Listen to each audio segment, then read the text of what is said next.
When you think about marriage, think about this thought. If you knew all there is to know about you like you know you, would you marry you?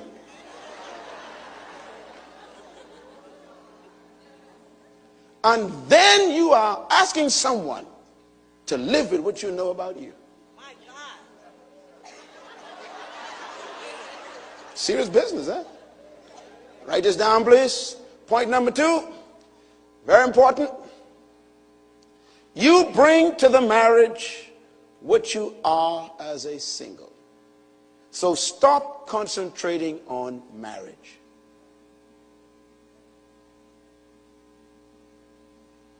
Elizabeth Taylor is competing with Henry VIII.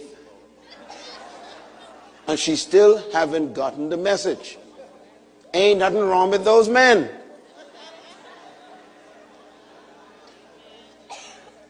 She wouldn't come to my marriage class that I teach every Saturday. She still thinks that something's wrong with the men. She keeps bringing to the marriage what she is. And they don't want to live with it.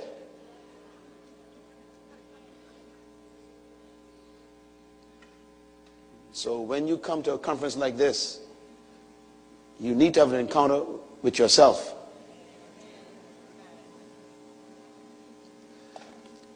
Write this down. Very important point. Here's the myth of singleness. It's okay to be single, but it's not good to be alone. I'm going to prove that in a few minutes. When I discovered this, my whole life changed.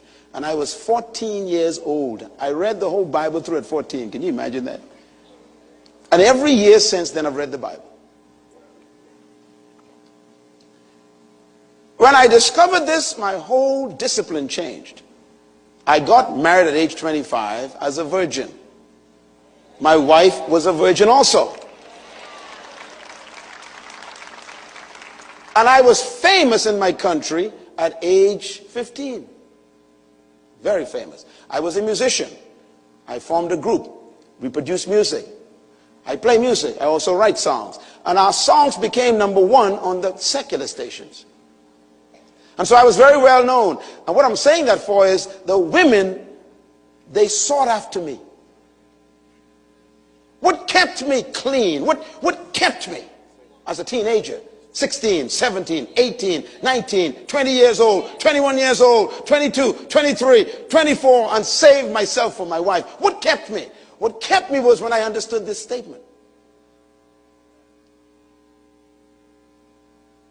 It's okay to be single, but not to be alone. Let me give you a scripture I thought was interesting. And I want you to write these quotes down before we read the scripture. It's not a singleness problem that you have right here in this room. It's a being single problem. See, we think that singleness is a negative thing.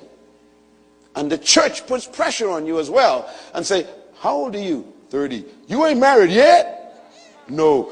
You okay? No. You sure you ain't a lesbian? See, and they put pressure on you. How old are you? 42. Brother, when you going to do it? Don't want to do it. Are you saved? Yes. You sure you ain't homo, momo? No. And they put pressure on you. Even your parents get into the game. So how long are you going to be in the house now? I need some grandchildren. See, and the pressure, it ain't God, that's your parents talking. Sometimes the devil is using their lips. And you end up forcing yourself into situations that you ain't prepared for or not want to be in. And now we got 2 tragedies. No. It is not a singleness problem that you have. It is a being single problem. Let me write down this other point, please. Never confuse singleness with being alone. Why? Because relationships get better the more single you become. Now there's a shock. See, it's a myth Singleness has been given a bad rap. But singleness is actually the most important position and pursuit you could have. I keep pursuing being single in my life. Because the more single I become, the more safer it is for my wife.